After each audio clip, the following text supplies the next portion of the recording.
നിങ്ങൾ അറിഞ്ഞോ ഒറ്റപ്പാലത്ത് ഇങ്ങനെ ലൈവ് ആയിട്ട് നിൽക്കാൻ ലൈവ് 7 സൂപ്പർ മാർക്കറ്റ് നിങ്ങൾക്കായി ഓപ്പൺ ആയിരിക്കുന്നു.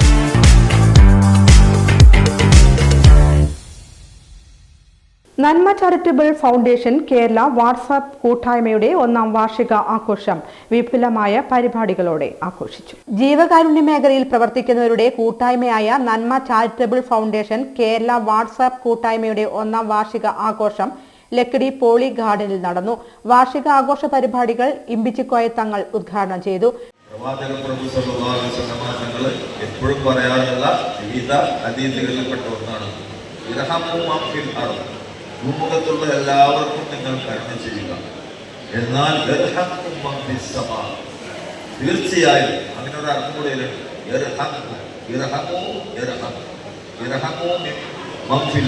ഭൂമുഖത്തുള്ള എല്ലാവർക്കും നിങ്ങൾ കരുണ ചെയ്യുക, എന്നാൽ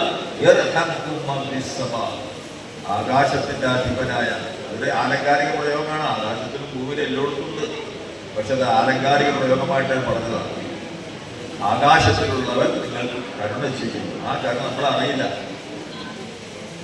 അപ്പൊ നമ്മൾ ഈ ഇവിടെ പ്രവർത്തനവുമായി ബന്ധപ്പെട്ട് വിലപ്പെട്ട സമയം ഉപയോഗപ്പെടുത്തുമ്പോൾ നമ്മുടെ മനസ്സ് അതിനെ കേന്ദ്രീകരിക്കുമ്പോൾ നമ്മൾ അറിയാതെ നമ്മുടെ ജീവിതത്തിന്റെ എല്ലാ മേഖലകളിലും എല്ലാ റഹ്മത്തിന്റെ ദാതാവായ നമ്മൾ വിശ്വസിക്കുന്ന ഒരു ശക്തി, ആ ശക്തിയുടെ ആ തിരുനോട്ടം നമുക്ക് ലഭ്യമാകും. കൂട്ടായ്മ ചെയർമാൻ സജീർ പഴയന്നൂർ അധ്യക്ഷത വഹിച്ചു. ചടങ്ങിൽ ജീവകാരുണ്യ പ്രവർത്തകൻ കോട്ടയ്ക്കൽ മൊയ്തുപ്പു ഹാജി മുഖ്യാതിഥിയായി പങ്കെടുത്തു. മനുഷ്യാവകാശ പ്രവർത്തകൻ advocate Vijayaraghavan, royal group chairman Hamsa, grand Kayarat group chairman Sreekumar vlogger, Haseena Perinthalmanna, NCSK vice chairman Deepu Chand Alathur, treasurer Kareem Ottapalam, secretary Anas Pazhayannur, general convener Ameer Raj Ottapalam എന്നിവർ പങ്കെടുത്തു.